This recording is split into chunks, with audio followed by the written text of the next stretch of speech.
son las 36, 12:36. Yo oigo a Agapito y me muero la risa.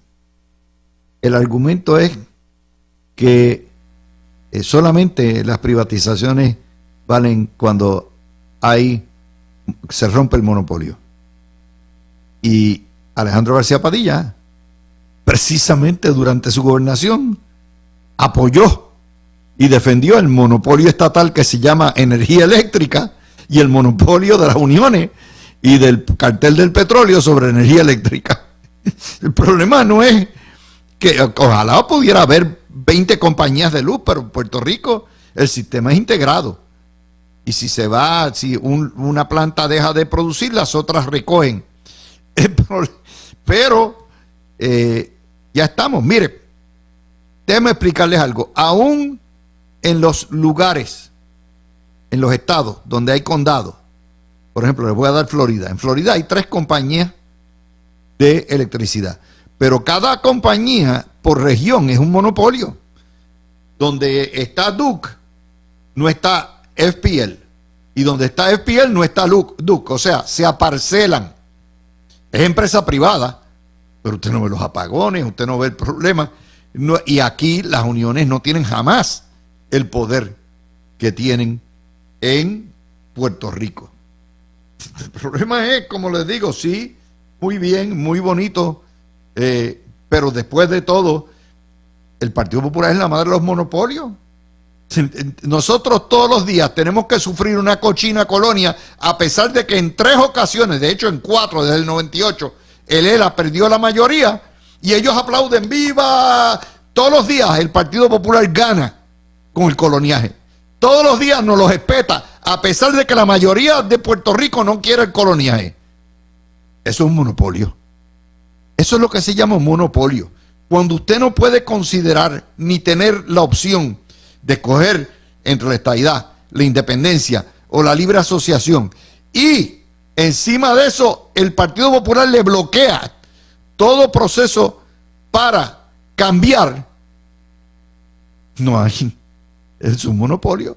El ELA tiene un monopolio, somos colonizados del Partido Popular. Por eso que yo soy, mire, sanguinario con los populares, con el liderato de los populares, porque nos tienen en esta esclavitud, en contra de nuestra voluntad. Tienen el monopolio del estatus y se ríen de ello. Ay, papá, es que oírlo nada más es un chiste. Bueno, a ver quién tengo en el estudio. Tengo por ahí a Breida. Sí, aquí estoy, Dávila. Qué bueno le diste al ¡Feliz botón. viernes! Ay, vamos con esta. Feliz por viernes aquí para ti, Luis, gracias a Dios. Hay Super Bowl el domingo, de manera que el día que más pizza se vende en todo Estados Unidos es el día del Super Bowl. Vamos a empezar con este relajo de tratar de echarle la culpa a Pierluisi cuando la Autoridad de Energía Eléctrica es un sujeto quebrado en manos de Promesa y en manos de la Corte de Quiebra, y quien pica y quien deshace es la Junta de Control Fiscal. Breida. Ay, buenas tardes, Dávila, y buenas tardes a todos los radioescuchas. Hoy es viernes, así que tenemos algo bueno que celebrar y un montón de conciertos que hay por ahí. Mira, Dávila, de verdad, yo me sorprendo cómo aquí se manejan las noticias. ¿Por qué lo digo? Esto del aumento de la Autoridad de Energía Eléctrica, que todos los puertorriqueños que sabemos que es para pagar la deuda, Dávila, porque es que no es para más nada. Yo escucho a los comentaristas de noticias indicando que no, que esto se está haciendo porque que es culpa supuestamente de la nueva compañía que va a tener a su cargo, ¿verdad?, a la autoridad. Y yo digo, pero ven acá, ¿dónde está la memoria colectiva aquí de nosotros como pueblo? Es que en realidad todos los puertorriqueños sabemos cuál ha sido el tracto de la Autoridad de Energía Eléctrica durante las últimas décadas. El pago a las uniones, todos esos expenses y todos los beneficios que se le daban a los empleados, Dávila, y eso realmente trajo consigo, ¿verdad?, la acumulación de una deuda que desgraciadamente, Dávila, vamos a tener que pagar prospectiva.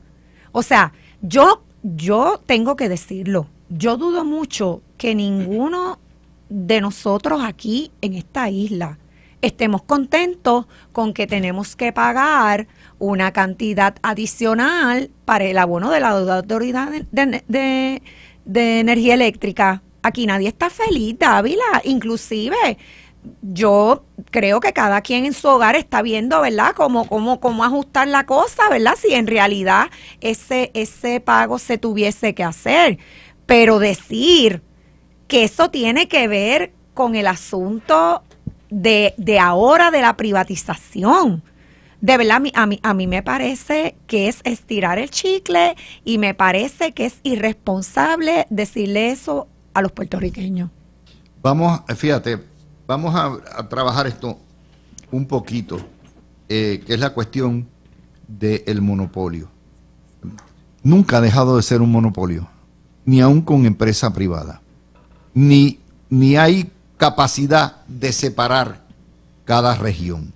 Porque aun cuando se separara a cada región, que se le diera una autoridad de energía eléctrica a Mayagüez, una Ponce, una Arecibo, no tendrían competencia, porque lo primero que va a pedir esa compañía eléctrica es, bueno, yo tengo que tener el monopolio desde Toa Baja hasta Atillo en mi área, y no quiero, o sea, es así, es absurdo lo que estamos viendo. Eric Rolón, es la politiquería lo que daña todo esto. Sí, mira, Luis, primero que nada, buenas tardes a mi compañera aquí hoy, a ti, a toda tu audiencia.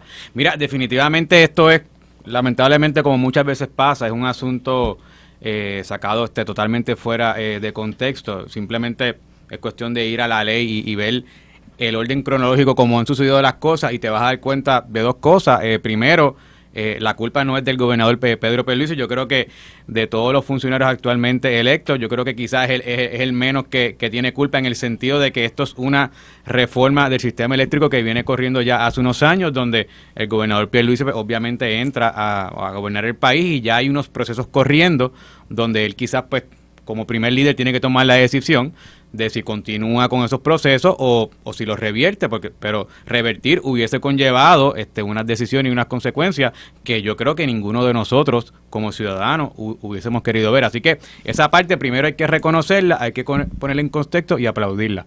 Ahora, déjame hacerte un paréntesis, porque tú sabes que dice, la deuda que la paguen los ricos. Muy bien. No pagamos la deuda de energía eléctrica y no se llega a un consenso del plan de ajuste. ¿Saben lo que va a pasar? Por contrato, la autoridad pasa a los acreedores. Pero hay otra cosa, que hay una doble vara.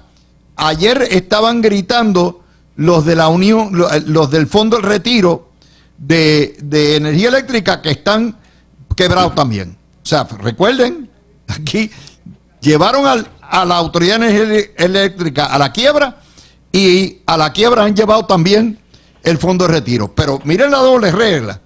Pero los trabajadores, los jubilados, no se les puede quitar hay que pagarle porque ellos son acreedores. Claro que sí. Ni un centavo le deben quitar a los jubilados de energía eléctrica. El problema es que lo que es bueno para el ganso es bueno para la gansa. O sea, tú tienes, si le vas a pagar al jubilado, que es un acreedor, le tienes que pagar también al dueño del bono. Es así, Eric. No, mira, definitivamente, y eso es parte del problema, y no se trata aquí de echarle culpa a nadie, simplemente hubo una situación con la Autoridad de Energía Eléctrica que se reconoció, indistintamente las razones, indistintamente las consecuencias, y alguien tenía que trabajarla. Ahora, y por eso que estamos viendo una reforma energética, que primero tuvimos a Luma, ¿verdad?, con lo que es la distribución y transmisión. Ahora tenemos una compañía Genera que se va a encargar de la otra parte, para de alguna forma u otra solucionar ese problema que no es de ahora, de hace años. Ahora, en cuanto al aspecto del monopolio, yo creo que resulta un planteamiento demasiado irrisorio y demasiado irreal. Si con tú solamente mirar, aquí lo que estamos hablando es de que el gobierno tenía una responsabilidad a través de una corporación pública, ya sea de generar, transmitir y distribuir la energía eléctrica, que lamentablemente por los problemas que hubo, se tuvo que mover en otra dirección, pero en esa dirección aquí hubo unos procesos de ley donde cualquier persona interesada pudo haber sometido una propuesta como parte en el caso de Luma, que en ese proceso fueron ellos seleccionados, al parecer pues fueron los que mejores o la mejor propuesta que servía al mejor interés del pueblo de Puerto Rico, pero igualmente en ese proceso hubo otros competidores, así que aquí no hay tal cosa como un monopolio, porque genera, aquí sale con lo mismo, o sea, fue a concurso y se lo llevó, y fue, el gobierno estimó que ese era el que había que darle. Pero hablar de monopolio, yo lo que creo que es simplemente una alegación muy vaga para tratar de desviar la atención y pues dentro del problema que hay, generar otro que lamentablemente no nos va a resolver nada. Lo que hay que enfocarnos en que Genera y Luma hagan su trabajo tal como se le está haciendo por contrato, y el día que no funcione, pues el gobierno va a tener que tomar la decisión de sacarlos, porque el pueblo de Puerto Rico no puede ser siempre la última víctima en los problemas que surjan a nivel gubernamental. Y déjame decirles algo, y en esto, Breida, si los bonistas no aceptan, la juez Swain tiene dos opciones: desestimar la quiebra y que se la coman los bonistas ejecutando, o hacerle un cram down a los bonistas, es decir, no es 50%, lo que yo autorizo es 10% y se acabó. Eso es otra opción, pero mientras tanto estamos como el jamón del sándwich, aquí peleando que sí. Mire, todo lo que toca el gobierno, los monopolios del gobierno no funcionan. ¿Cuántos líos no tuvimos con el monopolio del agua? No funcionan. Cuando hay competencia y cuando hay sector privado, funciona mucho mejor. Breida. Dávila, es que si nos ponemos a analizar de una manera seria, ¿cómo pretendemos que ocurran cambios si seguimos haciendo lo mismo? O sea, continuar con la Autoridad de Energía Eléctrica definitivamente aquí en Puerto Rico no era sostenible, y yo creo que es como dijo ahorita, es que simplemente pregúntale a cualquier puertorriqueño cómo se siente con todo este asunto. Sí, va a conllevar unos sacrificios.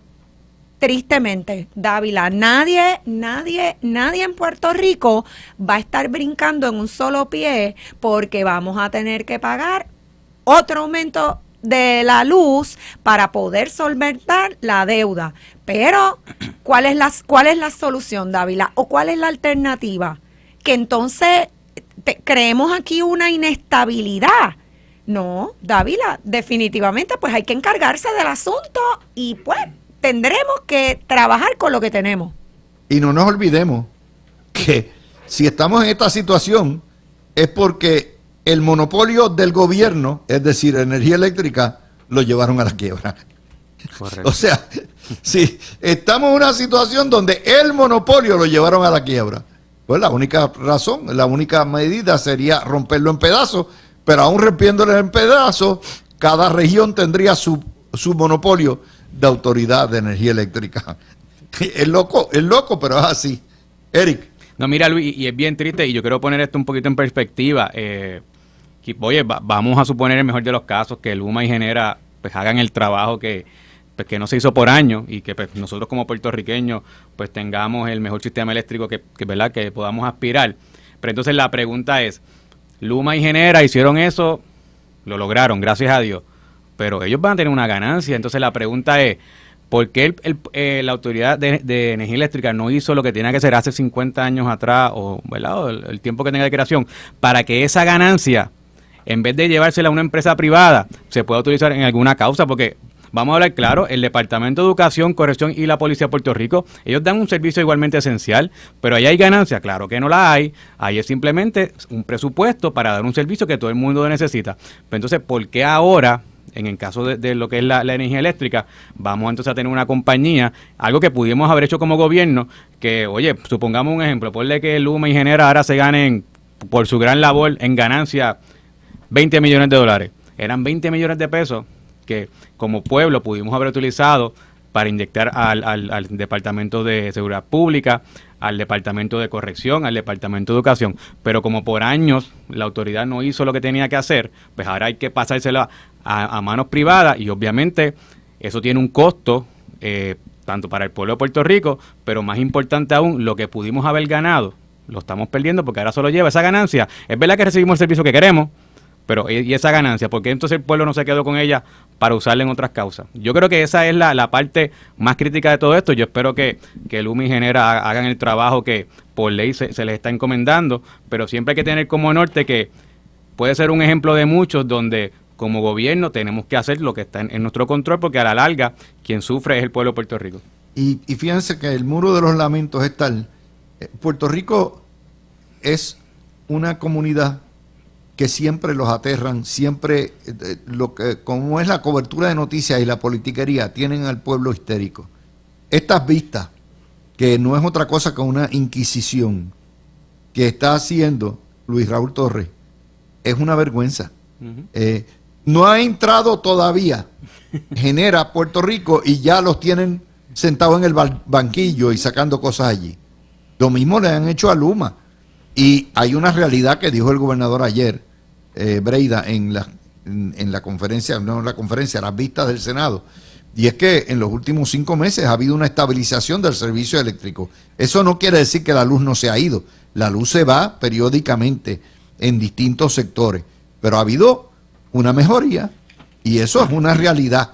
Y habrá mejoría en la medida que vamos reconstruyendo la red eléctrica. Bray. Sí, Dávila, es que esta intención premeditada de en todo momento demonizar, déjame ver cómo yo trato de dejarle saber al pueblo que esta compañía no va a funcionar, pero pues tienes que darle la oportunidad. O sea, ahora digo yo, ¿y cuánto tiempo de oportunidad le dimos a la Autoridad de Energía Eléctrica, Dávila? ¿Cuánto? Imagínate. Décadas y fueron? décadas. 70 años, 80 años. Décadas y décadas de mal manejo. No voy ni a decirlo, Dávila, porque es que en realidad aquí todos sabemos lo que hay con la Autoridad de Energía Eléctrica. Entonces, por fin, se encuentra una alternativa viable para ver en un futuro, ¿verdad? Porque es que esto todo va por paso. Cómo toda esa infraestructura que está dañada, que está obsoleta, se va cambiando, se va mejorando, cómo entra el dinero para poder entonces traer otras alternativas de energía renovable, de placas solares. Pero Dávila, esto definitivamente es buscar como si fuera un juicio de brujas. Es lo que van a estar haciendo aquí. ¿Qué te parece todo este lío? Ya sé que estás ahí, así que vamos a cejar este tema ya mismito para ir con las noticias políticas. Adelante. Muy bien. Buenas tardes, Luis. Buenas tardes. Dale al botón. ¿Me escucha, Luis? Sí. Ok. Buenas tardes, Luis. Buenas tardes a Breida, al compañero Eric y a todo el público de Noti1 aquí en La Mirilla. Mira, Luis, estaba escuchando, venía en el camino escuchándoles y yo quiero dejar algo establecido para nuestros amigos Radio Escucha. Esta propuesta de un cargo especial de $19 en la factura, que es eso mismo, una propuesta, no lo está proponiendo Luma, no lo está proponiendo Genera, que tan siquiera ha comenzado su trabajo de encargarse de la operación de la generación de energía en Puerto Rico. Esto es una propuesta de la Junta de Supervisión Fiscal Colonial impuesta, respaldada por los que hoy pretenden atosigarle este aumento al gobernador Pedro Pierluisi. Hoy escuchaba yo al presidente de la Cámara, Rafael Tatito Hernández, diciendo que esto era un fuetazo azul, que esto era el PNP, que no les permitió enmendar el proceso. Esto es un proceso de reestructuración de la deuda que no está en manos del gobierno de Puerto Rico, que no está en manos del gobernador Pierluisi. Esto está en manos de la Junta de Supervisión Fiscal impuesta, está en manos de la juez Laura Taylor Swain. Y si hoy tenemos Junta de Supervisión Fiscal, es gracias a todo ese liderato del Partido Popular, estadolibrista, colonialista, que siempre han ido a torpedear los proyectos de descolonización de Puerto Rico y no han permitido que en Puerto Rico impere la verdadera democracia para los 3 millones de ciudadanos americanos que vivimos aquí. Esa es la realidad y la verdad monda y lironda. Le gusta a Tatito Hernández, le gusta a Alejandro García Padilla, le gusta a Pablo José el Huevito Hernández. Si alguien es responsable de que haya junta, es el liderato del Partido Popular. Esa es la verdad. Bueno, vamos a hacer la pausa. Son las 12:55 de la tarde. Cuando vengamos, vamos a hablar de otro de los temas, que es, vamos a hablar de la defensa de Sixto George y vamos a hablar de las vistas del Comité de Energía ayer y la intervención del gobernador y la ponencia de Ricardo Rosselló.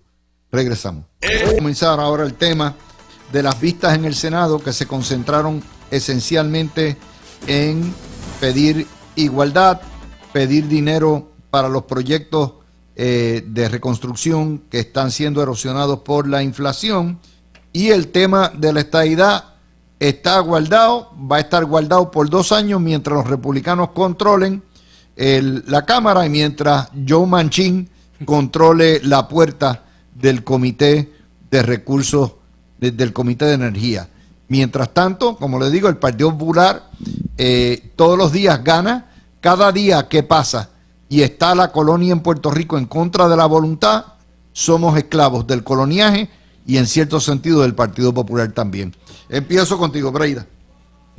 Luis, la compañera Breida tuvo que salir porque ya tiene un compromiso jurídico a la 1:30, así que se había excusado. Sí. Ella. Pues, Erika, adelante. Pues mira, Luis, en mi caso, nada, y esto ya creo que se habló inmediatamente, ¿verdad? Todos estos nuevos líderes electos en el Congreso Federal asumieron, ¿verdad? O fueron electos.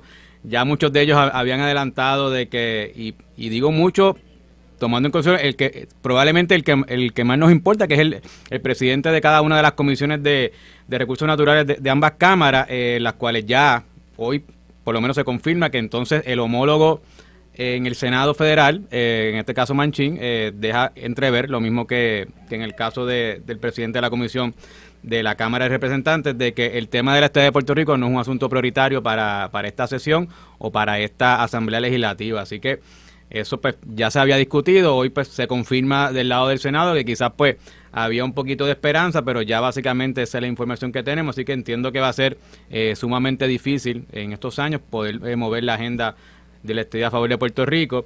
En el caso del gobernador, durante la vista pues aprovecha y deja entrever que, como tú bien mencionas, sí, obviamente ha habido un problema con el desembolso de los fondos y la asignación de esto, lo cual se ha ido trabajando y mejorando, pero entonces deja entrever el problema real que también ya se había estado vislumbrando, que es que yo voy a hacer cuando tenga los fondos asignados para todos los proyectos si no tengo la mano de obra. Así que esa es la parte que hay que atender. Obviamente se ha estado tocando el tema de lo que son las visas H-2B, que son las que permiten que, ¿verdad?, gente foránea pise suelo americano para hacer alguna labor de trabajo. Eso pues es un problema que hay que enfocarlo muy bien porque tiene también sus particularidades. No es tan fácil como pedir 20,000 obreros que vengan a Puerto Rico a hacer labores de construcción cuando hay otros 50 estados en los cuales se reparten, entiendo que para este año fiscal el número que asignó el gobierno federal fueron 55,000 visas a través de toda la nación. Así que eso es un problema para Puerto Rico que se agrava pues obviamente por la situación colonial que tenemos. ¿Cómo vamos a hacer para que esos 20,000 o 15,000 trabajadores que necesitamos puedan llegar a Puerto Rico mediante un H-2B cuando tenemos otros 50 estados que también solicitan dentro de esa H-2B? Cuando Estados Unidos necesita más gente, definitivamente. Oye, Aurelio, tú que estás activo en el Partido Demócrata y hablas con los republicanos locales, ¿qué hay que hacer para reactivar el tema, mantenerlo vivo hasta que cambien los vientos en Washington? Pues mira, Luis, hay que señalar, me parece importante señalar que el gobernador Pedro Pierluisi juega 2 papeles importantes. Primeramente juega el papel ministerial de gobernador, que tiene que ir a abogar por el pueblo de Puerto Rico y por la mayor accesibilidad de recursos ante nuestra situación colonial, y en ese sentido tengo que reconocer el ejercicio que hizo el día de ayer en la vista de recursos naturales del Senado, donde se aboga por mayor accesibilidad a estos fondos, por la cuestión de las visas para los empleados, para la mano de obra, que de hecho es un tema que se viene tocando temprano el año pasado. O sea que se han estado haciendo esas gestiones junto con la comisionada residente Jennifer González. Así que de aprobarse esto, no quiero sorpresa, ni a la prensa diciendo que están trayendo mano de obra de otros sitios y la mano local, que bueno, es que no hay mano local. Ese es el problema. ¿Eso es así? Que lo veremos porque tú sabemos cómo son las cosas, pero preaviso. El segundo rol del gobernador, ciertamente como líder y presidente del Partido Nuevo Progresista, que es el único partido que hoy por hoy defiende la estadidad con sus defectos y virtudes, La realidad es que tiene una encomienda gigantesca y como líder demócrata de mover este tema. Obviamente está Joe Manchin como el gatekeeper ahí en el Senado. Habría que sentarse a ver de qué forma se puede establecer algún acuerdo con Chuck Schumer, que es el líder de la mayoría en el Senado, y ver de qué manera como mínimo se le pueda brindar un espacio a una discusión, a una vista pública del proyecto de estatus. Pero, en mi opinión, hay un as bajo la manga que el gobernador de Puerto Rico se puede jugar, y yo lo voy a traer aquí en la mirilla. No olvidemos que la ley 11376 del 2014, aprobada por el presidente Barack Obama, que asigna unos fondos para una campaña de plebiscito sujeto al aval del Departamento de Justicia Federal, esa opción está disponible. Y hoy tenemos una Casa Blanca que respaldó un proyecto de descolonización, el HR 8393, y hoy esa Casa Blanca y hoy ese Departamento de Justicia pudiese muy bien aprobar la papeleta que no le aprobaron a Ricardo Rosselló en el 2017. Si el tema no se mueve en el Congreso, yo utilizaría ese mecanismo para convocar un plebiscito local con aval del Departamento de Justicia Federal y echar el resto. Pero no nos podemos quedar donde estamos. Ciertamente hay que mantenerlo vivo, la realidad es la realidad, pero hay más. Lo que impera, que es el Estado Libre Asociado, impera en contra de la voluntad del pueblo puertorriqueño, y cuando los populares cabildean para bloquear cualquier movimiento hacia la descolonización, el imperio es del Partido Popular. Más allá de su vida inútil, el Partido Popular sigue rigiendo nuestras vidas. Eric. Sí, no, mira, no, definitivamente, y es un problema complejo, y me quiero explicar. Obviamente el tema del estatus es sumamente importante para cada puertorriqueño y sobre todo para cada militante del Partido Nuevo Progresista.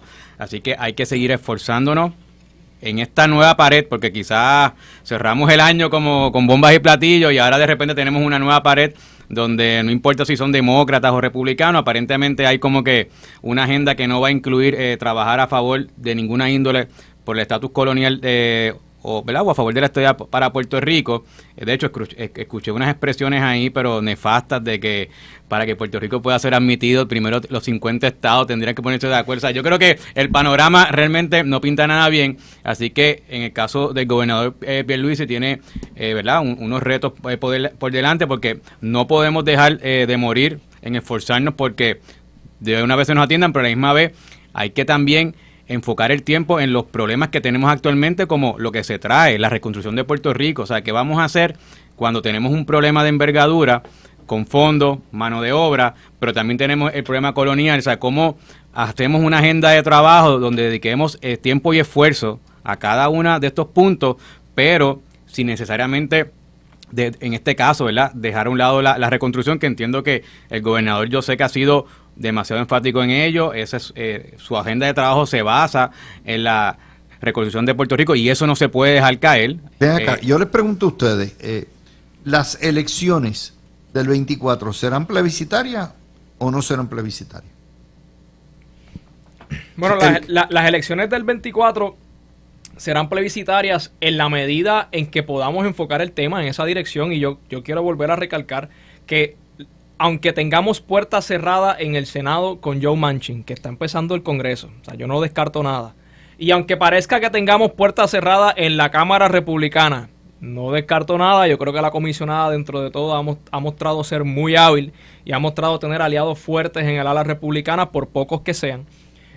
Hay herramientas disponibles. La ley 113-76 del 2014, que asigna fondos para que el Departamento de Justicia avale un plebiscito, está disponible. Es una herramienta que Ricardo Rosselló muy hábilmente intentó utilizar en el 2017. Nuevamente el factor tiempo lo traicionó y había que sumarle a que el Departamento de Justicia de aquel entonces, del presidente Donald Trump, quería impulsar el que se incluyera el territorio como opción. Hoy tenemos una Casa Blanca que se acaba de expresar a favor de un proyecto de descolonización que excluye al Estado Libre Asociado. No hay por qué pensar en que el Departamento de Justicia Federal no avalaría una papeleta sin el Estado Libre Asociado, porque esa es la postura oficial de Casa Blanca. Así que en la medida en que lo hagamos tema, será plebiscitaria la elección, ciertamente. Si no, pues yo creo que en la medida en que haya una melcocha de la mogolla independentistas y estén fuertes en las encuestas, en la medida en que el gobernador convoque a un plebiscito con la ley vigente, ciertamente vamos a estar plebiscitados. Y en la medida en que la izquierda carnívora se torne más voraz, más violenta, definitivamente yo soy de los que creo eso. No sé si Aurelio piensa lo mismo. Sí, no, mira Luis, yo creo que la pregunta tuya, yo creo que quizás hay que añadirle un apellido, es si vamos a tener un plebiscito vinculante o no para el gobierno federal.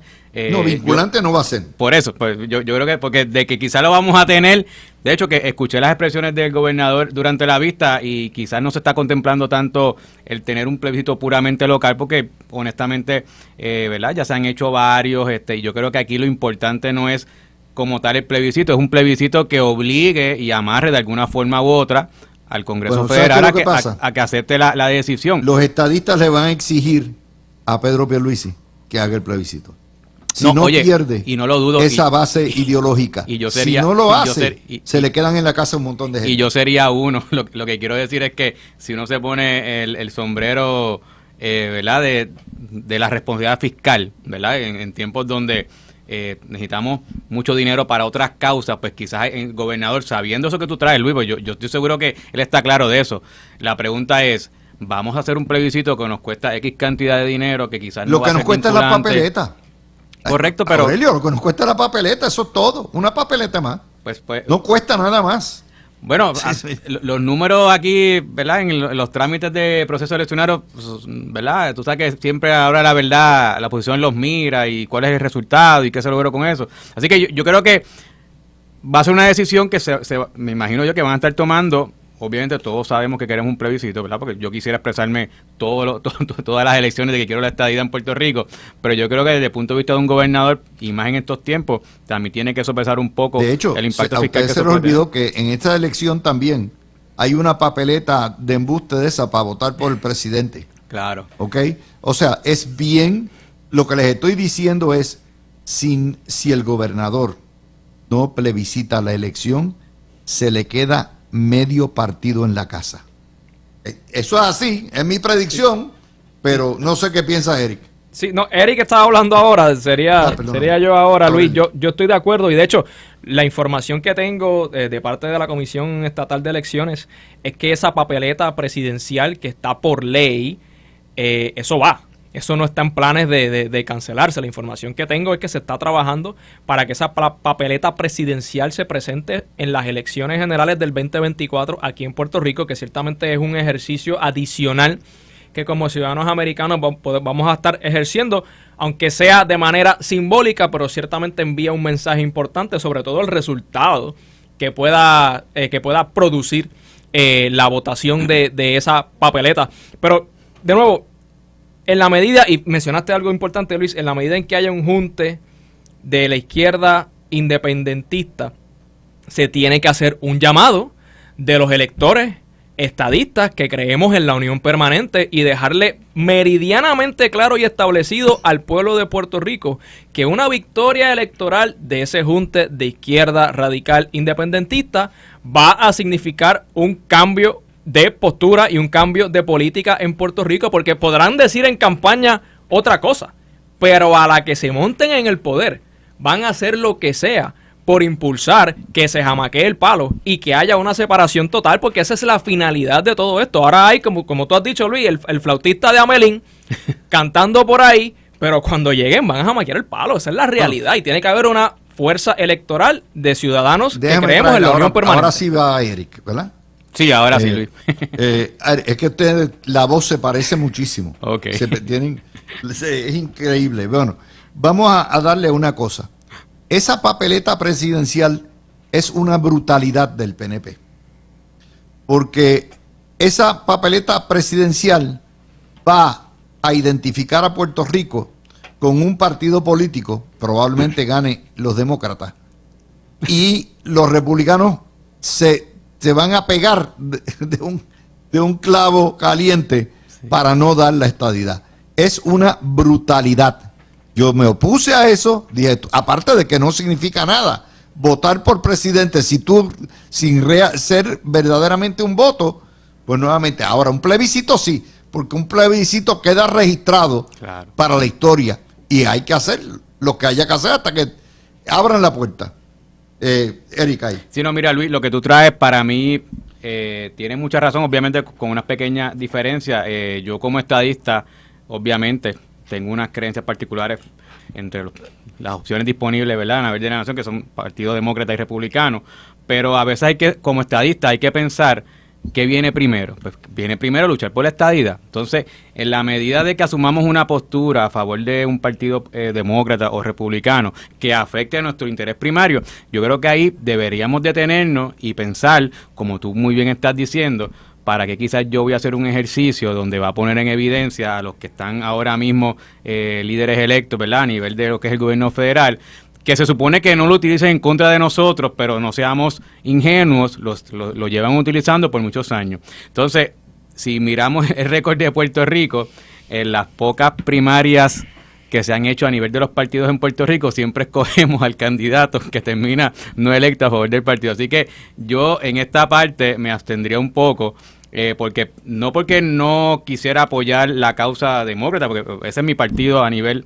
de gobierno federal, pero si yo elegir entre uno y el otro va a afectar mi interés primario, pues yo creo que como estadista tengo que ser responsable y no apoyar iniciativas que no nosotros lo vamos a dar en contra, sino en este caso, ¿verdad?, allá en el Congreso, en el caso del presidente, pues supongamos que gana aquí el candidato presidencial republicano, pues yo no quisiera que usaran eso en mi contra. Así que en esta parte hay que aprender a ser un poco más juicioso que antes, porque ahora mismo vemos cómo el nuevo liderato del Congreso Federal, no importa si es demócrata o si es republicano, aparentemente en ambos partidos no está en agenda el que Puerto Rico, ¿verdad?, pueda ser Estado o trabajar a favor de ellos. Así que esa parte hay que aprender a unar esfuerzos en Puerto Rico como estadista y después entonces pues, quizás empezamos a hablar para dónde nos movemos, porque lo primordial es resolver el estatus colonial de Puerto Rico. Vamos a ir al otro tema. Le ha tomado 3 años a la Oficina de Ética Gubernamental absolver a Wanda Vázquez de violación ética con el lío que se formó en la repartición de suministros después de los terremotos, que le estaban dando preferencia a los que apoyaban la candidatura de ella, que era la Galeona, creo que el ex senador Cruz, y se formó todo ese lío. Y 3 años, contra Eric, 3 años. Aurelio. Sí, Luis, mira, yo a veces no sé qué pensar de la oficina de ética gubernamental. Ciertamente es una oficina que está understaffed, tiene muy pocos recursos ciertamente, pero yo no sé si es la oficina, yo no sé si es la ley, yo no sé si es la manera en que se investigan las cosas o que se dejan de investigar los hechos que se presentan, pero a mí me parece que es una oficina que ha tenido muy pocas convicciones. O sea, estamos hablando de que Jorge de Castrofón salió convicto en todos sus cargos, pero fue absuelto en todos los cargos éticos, por dar un ejemplo. O sea, hay una situación con esa oficina y yo no sé si, de nuevo, no sé si es la ley, la forma en que se llevan los casos, las personas que están investigando, pero hay unas fallas ahí graves a la hora de tú evaluar si hay una falla o no ética. A veces pareciera súper sencillo, súper claro que lo es, pero que te tardes 3 años investigando para al final decir que no lo fue, pues yo creo que es una gran falla de esa oficina y hay que reevaluarlo. Una cosa es que ocurrió el favoritismo, se les recargó la mano a estos dos que apoyaban a Wanda, y otra cosa es que eso constituye una querella ética. Son dos cosas distintas. Uh-huh. Me parece, ¿verdad? Y el que quiera pues, comente el tema, pero es así. Pues mira, Luis, definitivamente yo vi la noticia hoy y honestamente cuando vi los fundamentos por la cual archivó en la querella, yo digo, pero es que ese fue el análisis que yo hice en 30 segundos hace quizás como, qué sé yo, ¿cuándo salió esto? Esto salió en el 2020 creo que fue. Sí, entonces, en el 2020, fue en febrero. Fue para febrero del 2020. Y déjame aclarar que yo no soy fanático de Wanda Vázquez para nada, pero en aquel momento, cuando veo la querella que radican, yo digo, en 30 segundos, digo, me está raro, ¿verdad?, esta querella, pero vamos a ver en qué pasa. Yo dije eso hace 3 años atrás, en 30 segundos, pero 3 años después, como tú bien dices, es que entonces acaba una investigación con unos fundamentos que yo creo que quizás se pudieron haber tomado o analizado en cuestión de segundos para resolver un caso. Entonces, lo que cree Mark Sabor es, tú estás 3 años investigando un caso para que aparentemente pudieras concluir que ninguna de las personas entrevistadas, que básicamente es fundamento a nivel de la prueba y la evidencia, dijera que en efecto las cosas pasaron, como que aguantaron los alimentos en lo que llegaba la ex senadora Evelyn Vázquez. Pero eso te tomó 3 años en hacer esa investigación, cuando yo creo que quizás el análisis primario era, ponle que haya pasado de esa manera, la ley federal permite qué cosa, la ley estatal que permite, pero entonces pasan 3 años para archivar un caso, que es lo que yo creo que crea el mal sabor aquí, porque estas investigaciones supone que por lo menos yo creo que en menos de 6 meses estuvieran ready. Eso no era ciencia nuclear, ni había, y está comprobado. Ahora, si constituye una violación de ética, eso lo determina. Mi crítica es al tiempo que ha tomado, no a la determinación. Si no cometió violación ética, no cometió violación ética. Eso es así. Bueno, son las 12, las 1:25. Vamos a hacer la pausa y venimos con el tema de el resumen de noticias de la semana y qué semanita. Con noticias de la semana y nuestro panel hoy de Aurelio Algevis y de Eric Rolón nos van a poner en perspectiva esta semana. Son 25 noticias que han surgido del sábado 3 al viernes 10 de febrero. La noticia de la semana: la Juntadura nos impuso 2 sobrecargos de las tarifas de energía eléctrica y el Partido Popular culpa a Pedro Pierluisi y no a la Junta. Luis Raúl Torres sigue la politiquería contra Genera Puerto Rico. El Fondo del Retiro de Energía Eléctrica al borde de la insolvencia. La Universidad de Puerto Rico subirá matrícula en agosto y preparan ya los izquierdistas una huelga. El senador John Manchin, el celador del Comité de Energía y Recursos Naturales del Senado Federal, bloquea cualquier consideración de estadidad. Sin tener mayoría, la Pava gana con el Estado Libre Asociado todos los días un régimen impuesto. Los populares citan a Jennifer González para que testifique ante ellos y tire al medio a Pierluisi. Para el César Vázquez se autonominó y se autoproclamó candidato a la gobernación por dignidad. Expertos del vocero auguran triunfo de la melcocha separatista el año que viene. El Tribunal Supremo ventila el caso de colegiación compulsoria. Pedro Pierluisi propuso la primera rebaja contributiva en 12 años y el Partido Popular se opuso. Enero cerró con una baja de reclamaciones de desempleo. El aeropuerto registró un récord de viajeros. Los billones de aumentos salariales frenaron la migración. Las guerras por candidaturas en el Partido Popular y el concurso de wannabes, Jesús Manuel, El Huevito, Javier Hernández, Baby Dalmau, Ángel Mato, Carmen Morovi, Taxito, Zaragoza. También esta semana se supo que el Hunter College y el Valencia College de Florida van a auspiciar simposios y dramas de teatro honrando el legado cultural y político de Bad Bunny. Hubo columnas esta semana de Rivera Saniel, Lenín y Normando explicando que los periodistas no tienen nada que ver con el caso de Sixto George ni con el payoleo. Sixto George pidió a través de su abogado que levanten la mordaza para él seguir con los cuentos. Y los libros de Roberto Clemente y Sonia Sotomayor, entre los libros vedados en Duval County, que es donde es el condado de Jacksonville. La Oficina de Ética Gubernamental le tiró la toalla a Wanda Vázquez con el escándalo de los suministros.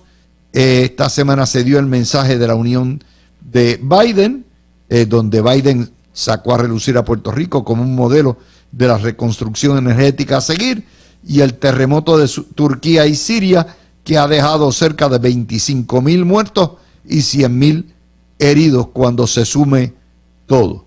Esa es la noticia. Son las noticias en perspectiva. Aurelio y Eric, recójanla por ahí. Ok, Aurelio por aquí, Luis. Voy a comenzar con el mensaje del presidente de los Estados Unidos, Joe Biden. Obviamente fue un mensaje que en un momento dado fue un poquito controversial porque hubo como una especie de tiraera en el pleno del Congreso cuando el presidente trajo el tema del seguro social y el Medicare. Han habido algunos republicanos, no todos, inclusive el propio presidente lo señala, pero hay algunos republicanos que han sugerido el que se elimine el seguro social o el Medicare, y aunque no lo han planteado directamente algunos, otros dicen, como el senador por Florida Rick Scott, de que él cree que todas las leyes federales deben de tener un término de caducidad de 5 años y que cualquier ley federal que sea buena, según él, debe poder aprobarse sin problema. Eso incluye el seguro social de Medicare y eso es algo que la mayoría de los estadounidenses y a la mayoría de los puertorriqueños, vivan en Puerto Rico o fuera de Puerto Rico, no les conviene para nada.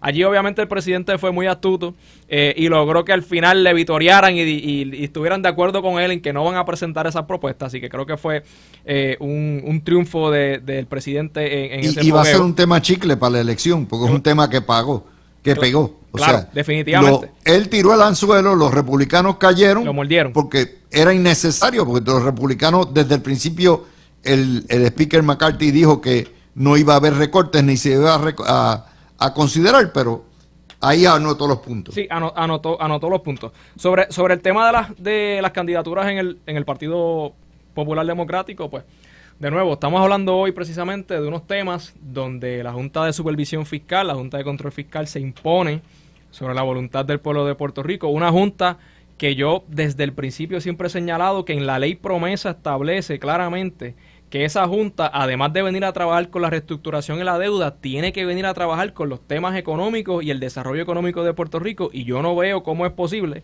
que aumentándole la factura a la gente y a la manufactura y a las empresas, tú logres ese desarrollo económico que tanto necesitamos aquí en Puerto Rico. Pero si hay junta en Puerto Rico, es gracias a todo ese liderato del Partido Popular que hoy desfila detrás de la candidatura. Tatito Hernández, Alejandro García Padilla, Zaragoza, Pablo José El Huevito Hernández, todas esas personas son los responsables que históricamente han respaldado el Estado Libre Asociado, que como bien mencionaste, Luis, no gana un plebiscito desde 1967, porque en el del 93 ganó con menos del 50%, en el del 96 con menos del 50%, y en el 2012 fue derrotado el Estado Libre Asociado con un 54% de los votos, y esa es la verdad. Por lo tanto, eso es importante, que todo se sigue reafirmando hasta que Colón baje el dedo. Tarde o temprano va a caer la guanábana. Exactamente. Eric, ponnos en perspectiva esta semana. Pues mira, Luis, yo quiero hablar de la noticia del representante Luis Raúl Torres, que dos cositas, parece que él tiene un comité que le dijo, mira, lo hiciste brutal con lo de Luma, tienes que seguir tu gestión porque Puerto Rico te necesita, y él parece que se creyó ese cuento, y ahora sin que Genera empiece a operar, ya él está, entre comillas, haciendo su gran gestión, así que no nos extrañemos que, y lo digo con mucho respeto porque, oye, esto puede pasar hasta en el mejor sistema eléctrico del mundo, que ocurra un apagón mañana, oye, por causa que pueden pasar, y ahí salga él, ya, yo se lo llevo diciendo desde el humo para aquí, para allá, ¿sabes qué? Él lo que está buscando es mantener el alegado protagonismo, que yo creo que no se da cuenta que su propio partido lo está utilizando, porque hasta cierto punto es como que una voz bastante solitaria en ese asunto. Los demás sí meten la mano, obviamente, y meten el pie, pero siempre con mucha discreción, porque saben, a pesar de todo, que se está haciendo lo correcto. Pero parece que el representante no se ha dado cuenta y que todo cada día va mejorando más. Ahorita se tocó un punto bien importante.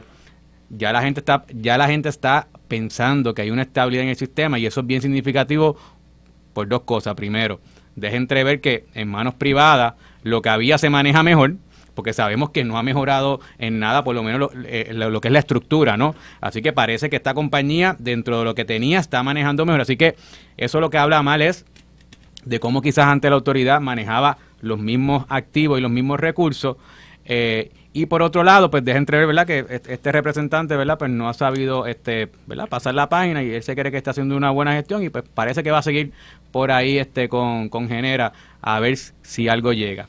También quisiera hablar un poquito de la matrícula de la UPR. Eso para mí es un tema personal que siempre me ha llamado mucho la atención, porque yo hasta desde que fui estudiante siempre estuve a favor de que un alza en la matrícula realmente es una solución para el primer sistema universitario docente del país. Yo no sé cuándo realmente todo el mundo lo va a reconocer y lo va a aceptar y lo va a permitir. Yo recuerdo que quizás viví la última huelga más grande que ha habido en Puerto Rico, que fue la del 2005, en la cual tuve a ley de un día de no graduarme. Gracias a Dios que se resolvió lo de la huelga. Así que yo siento que como gobierno alguien tiene que tomar esta decisión de una vez y por todas. Oye, no se trata de subir la matrícula por subirla, se trata de que se suba y se aumente conforme a unos estándares que otros 50 estados, hasta donde yo sé. Yo creo que este es el sistema más barato, pero por mucho, en la nación americana. Así que tiene que haber unos estándares comparables donde se pueda hacer un aumento a la matrícula, que obviamente el estudiante lo pueda costear, pero que a la misma vez permita a la universidad pues tener los recursos para proveer la educación que cada uno se merece. Hay facultades que quizás operan, ¿verdad?, con menos recursos, pero hay unas facultades un poco más especializadas que requieren de laboratorios, como de ciencias naturales, como son las escuelas de arquitectura, que son facultades que, pues, oye, necesitan recursos para que haya allí los materiales necesarios para poder forjar profesionales en los entornos que son reconocidos, para que esa persona pues adquiera un conocimiento que después pueda poner en práctica. Así que yo creo que es algo que hay que entender, y yo espero que esa alza en la matrícula vaya, obviamente, dentro de unos parámetros razonables, donde no solamente el estudiante lo pueda costear, sino que permita a la universidad, pues, de una vez y por todas, recobrar su estándar o subir, igualarse a lo que es la nación americana. Bueno, para mí las dos noticias de mayor impacto para mí fueron, obviamente, la de este doble aumento en energía eléctrica que nos va a partir por la mitad, y la otra, el gobernador presentó una propuesta que va en la dirección correcta de rebajas contributivas. Y eso es importante porque es la primera propuesta de bajar contribuciones en 12 años. Desde Fortuño no se hablaba de baja de contribuciones. Aurelio. Sí, definitivamente. Y Luis, nosotros llevamos por espacio de 2 meses aquí en La Mirilla hablando sobre la necesidad apremiante de que el sector privado, la clase media, trabajadora, las empresas, tuvieran un alivio contributivo, porque sí, ciertamente sabemos que en el caso del sector público había una gran gama de empleados públicos que no se les había hecho la justicia salarial, y habían unos acuerdos ciertamente en el proceso de renegociación de la deuda, y había que cumplir con esos acuerdos y con esos pagos y esas bonificaciones, y perfecto. Pero ¿dónde estaba el alivio para la clase media? Pues finalmente llega la propuesta. Obviamente es una propuesta, hay que esperar una vez esté presentada y ver cómo en la legislatura quizá la despedacen, Dios quiera que no, pero lo que se ve es muy positivo. O sea, estamos hablando que en promedio son unos 500 millones de dólares esta reforma contributiva, unos 500 millones de dólares. Se van a reducir las tasas a las empresas, a los trabajadores, se va a aumentar, de hecho duplicar el bono de los seniors de $200 a $400. Yo creo que eso es extraordinario, sobre todo en el Puerto Rico en que vivimos, donde desafortunadamente vivimos en un Puerto Rico envejecido, donde hay muchas personas de la tercera edad, donde la inflación también sigue rampante. Puerto Rico no ha estado exento de esa inflación, y casualmente en la propuesta de reforma contributiva el gobernador también plantea un crédito adicional para mitigar un poco esa inflación. Hay que ver el proyecto, ciertamente, y obviamente la legislatura lo van a virar de pies a cabeza, pero por lo menos estamos enfocados en la dirección correcta. He escuchado y he leído al secretario de Hacienda, Francisco Párez, activamente trabajando y señalando que esta reforma contributiva era necesaria y había que trabajarla. Así que enhorabuena, qué bueno que se presenta. Les voy a otro. Yo creo que otra de las noticias importantes es el circo en el Partido Popular. Toda esta trulla de wannabes que no son ninguno, está preparado ni tiene la experiencia ni el temperamento para gobernar nada en este país, y eso es lo que se va configurando.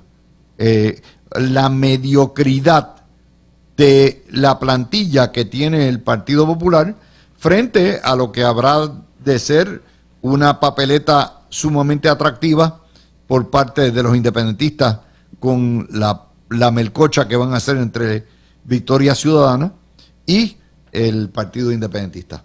Eric. Sí, no, mira, definitivamente, Luis, el PPD obviamente está carente de liderato, y lo que tú bien dices es bien cierto.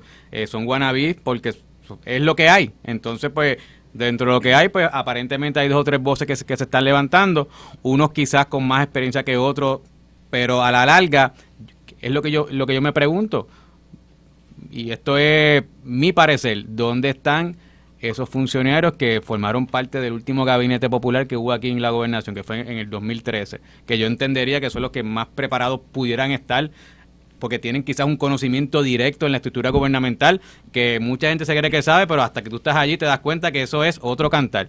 Pues entonces, ante todos esos tipos que parece que están retirados, que no quieren hacer nada porque están, no sé, estarán bien o lo que sea, o no les importa el país, o ya hicieron lo que iban a hacer, pues se levantan esta gente que dentro de lo que queda, pues son los wannabe, que quizás uno que tiene experiencia en la legislatura, el otro quizás experiencia en una alcaldía pequeña, pero cuando tú miras el bagaje que se requiere quizás para asumir ¿verdad?, las riendas de un país, pudieras tener algo, pero te falta un montón. Y lamentablemente el PPD no tiene candidatos que tengan montón y le falte poco.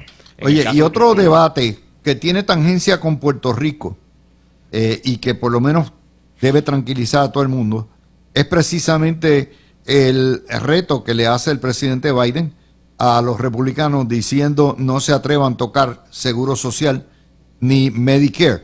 Y lo digo por Puerto Rico porque prácticamente de aquí a unos años el 40% de nuestra población va a estar ya en los años de seguridad social. Y muchos, hay miles, cientos de miles de puertorriqueños que dependen del seguro social para vivir. Y eso es otro tema que sale en la semana, que pocos lo discuten, pero que sí llega. Aurelio. Sí, ciertamente, y no podemos perder de perspectiva que al igual que con el seguro social, con los programas de beneficencia social, con el Medicare, con el Medicaid, con el PUA que se aprobó en el 2020, con el PPP que salvaron a las empresas en plena pandemia, todo eso ha sido posible gracias a que somos ciudadanos americanos, que tenemos una relación con los Estados Unidos de América, que con sus defectos y virtudes sigue siendo la nación más libre y más democrática del mundo, que ha estado pendiente a lo que ha estado sucediendo aquí en Puerto Rico, y tenemos que aspirar a más. Y entonces tenemos esa amenaza de este junte de izquierda independentista que va a hacer lo posible y lo imposible por desvincularnos a toda costa. No importa el tema, no importa el hecho, no importa la situación. Y nosotros tenemos que entender hoy que Puerto Rico se mantiene a flote gracias a toda esa inyección de fondos federales que están manteniendo esto aquí. Mencionabas en el rundown, Luis, que la migración de puertorriqueños a los estados se frenó precisamente por todas esas asistencias por económicas los aumentos que dio el gobernador, que Puerto Rico tiene gracias al acceso de esos fondos federales, gracias a esa relación con los Estados Unidos. Oye, y que todos esos fondos, todas esas asistencias, ninguno de nuestros vecinos caribeños y latinoamericanos las tuvieron durante la pandemia. Mientras usted y yo estábamos encerrados en nuestra casa, trabajando virtual o cogiendo púa tranquilo en casa, todos nuestros hermanos caribeños y latinoamericanos tenían que salir todos los días en pleno pico pandémico a trabajar. Y eso hay que ponerlo en perspectiva y nunca perderlo de vista, porque el día que falte lo van a extrañar. Y hay que estar firme y militante. Fíjate, hay una cosa también, ¿verdad?, que es de la semana. Los números económicos siguen saliendo buenos. O sea, el cuadro que presentó ayer el gobernador en el Senado es un cuadro que es la realidad. En Puerto Rico está fluyendo el billete, faltan manos para empleo, ha mejorado en términos generales lo que es la situación de empleo y particularmente de los empleados públicos, con todos los beneficios que le han dado, las bonificaciones, los aumentos, todo eso. Eso es una realidad contra la cual va a girar el gobernador en la reelección el año que viene. Eric. Sí, no, mira, definitivamente el gobernador ha sido claro en esa línea y él se siente muy seguro del desarrollo económico que ha logrado para Puerto Rico. No solamente en este caso los números del desempleo lo reflejan, porque yo creo que mejor estadística que eso no existe, sino también y es el tema, y fue noticia como tú muy mencionaste esta semana, el hecho de que un gobernador se atreva a proponer una nueva propuesta contributiva. Yo creo que eso deja entrever la seguridad en la cual estamos a nivel del desarrollo económico que se ha ido reflejando en Puerto Rico, no en pese a los obstáculos que hemos pasado durante los pasados 6 años, entiéndase, ¿verdad?, los fenómenos atmosféricos ¿verdad?, que vivimos, los terremotos, la pandemia, y no obstante a eso, tenemos un gobernador que nos ha llevado a unas estadísticas de desempleo muy buenas, que reflejan que ha habido crecimiento económico en Puerto Rico, pero no solamente eso, se atreve luego, como tú dijiste ahorita, que en 12 años no había pasado, a una nueva propuesta contributiva para beneficio de los que rendimos contribuciones. Así que yo creo que esas dos cosas son más que indicadores de que Puerto Rico está en la línea correcta en cuanto a desarrollo económico se refiere. Acuérdense que esa propuesta de contribuciones va a estar en las manos del secretario de Hacienda más sanguinario, más salvaje que ha tenido Puerto Rico, que se llama Zaragoza.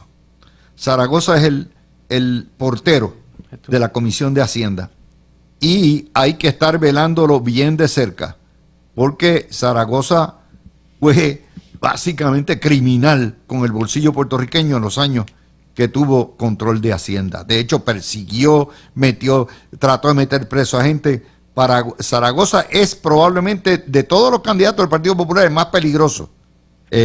Y hay que velar el salchichón o la morcilla que sacan luego de que el gobernador someta el proyecto. Esto no ha terminado, al contrario. Sí, eso está ahí. El comienzo. Bueno, gracias a Aurelio y gracias a Eric y a Breida por estar conmigo en el día de hoy, mis amigos. Gracias a todos ustedes por acompañarnos. Ya son las 1:54. Aquí estoy mirando mal. Y